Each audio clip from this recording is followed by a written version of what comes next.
My dad was the one that smoked marijuana with me for the very first time, and I believe I was 14 when that happened. And my dad talked a lot about drugs and selling drugs, and he wanted to portray an image that he was somebody he wasn't, somebody big that made lots of money and that had a good time doing drugs, and that there was absolutely no consequences for that.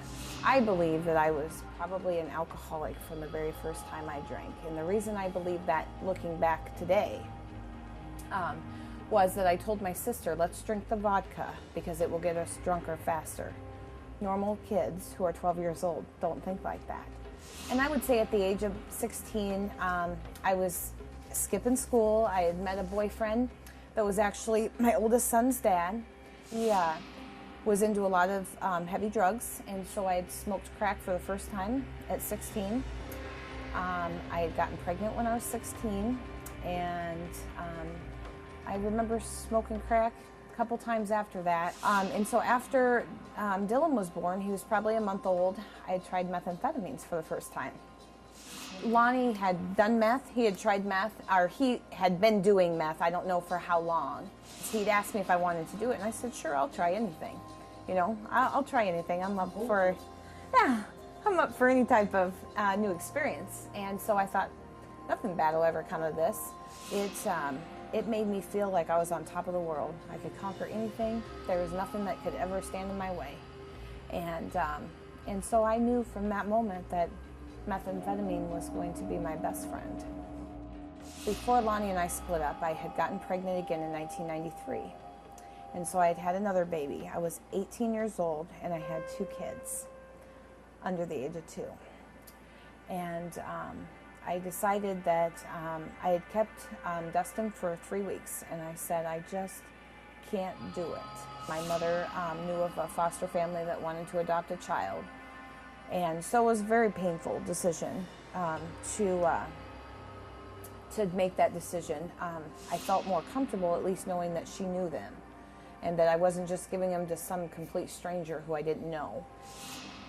It's not that I loved one or the other more than the other. I guess I wasn't completely attached at that time, and I knew that my life was not, and it was not stable. I think definitely 2 kids was going to tie me down more. I still was a party girl, and I didn't want to give that up in the back of my mind. I certainly didn't want to hurt my kids, but at that point I didn't really believe that my drug usage ever hurt them.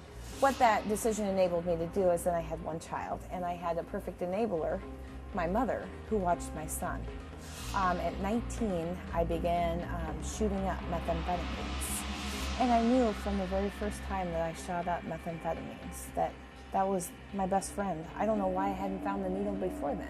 I was shooting up, and so I remember my grandparents coming, and I believe it was the first weekend that I'd shot up, and my grandparents and my mom had come over and wanted to see my arms.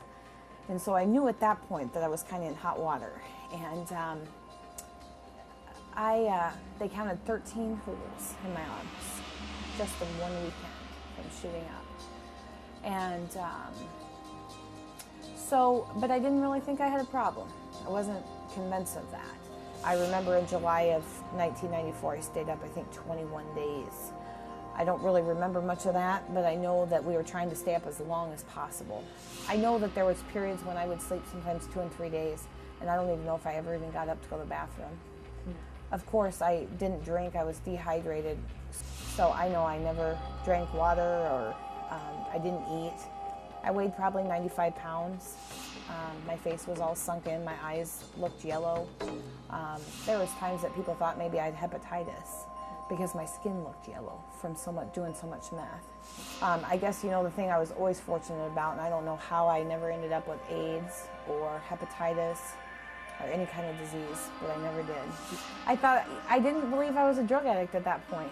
I thought I just, you know, I'd had a few hardships, dealt a few bad cards, Anyway, it wasn't long, probably 3 to 6 months, and I had went from being basically a straight A and B student to getting B's and kicked out of school because they did not want me there if I was going to be doing methamphetamines. I had experienced my first convulsion from an overdose, and although I don't remember the convulsion, I remember my boyfriend. He was standing over me crying, and I thought, what are you crying for? Where's my load of dope? That's what I asked him.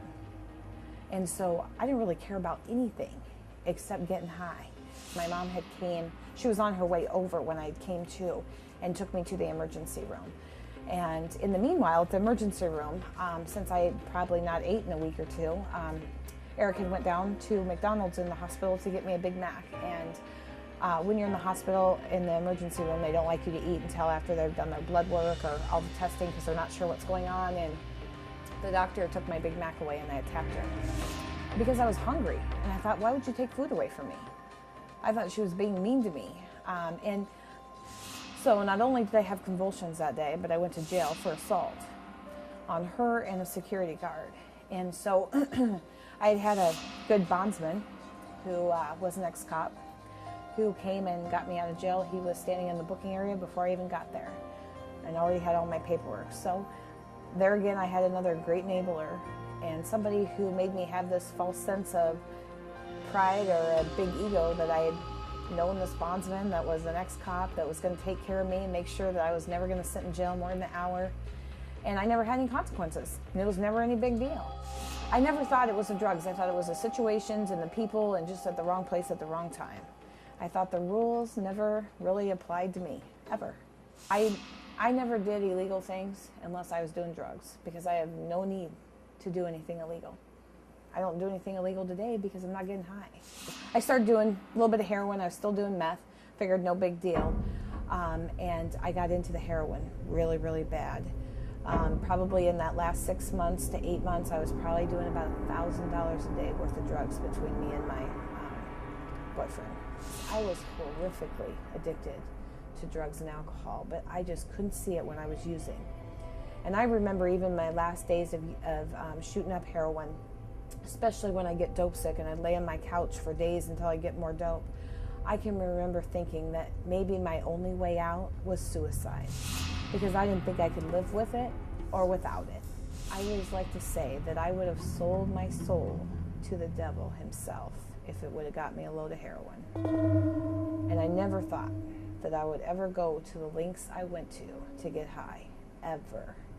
You say, I'll never get as bad as that person. I'll never do the things that girl does or never do the things that guy does. I did almost every single one of them by the time I went to jail the last time. I had just gotten out of the shower. I had all kinds of people at my house, all kinds. I had some guy blowing a pipe with a torch to make a glass pipe to smoke methamphetamines out of.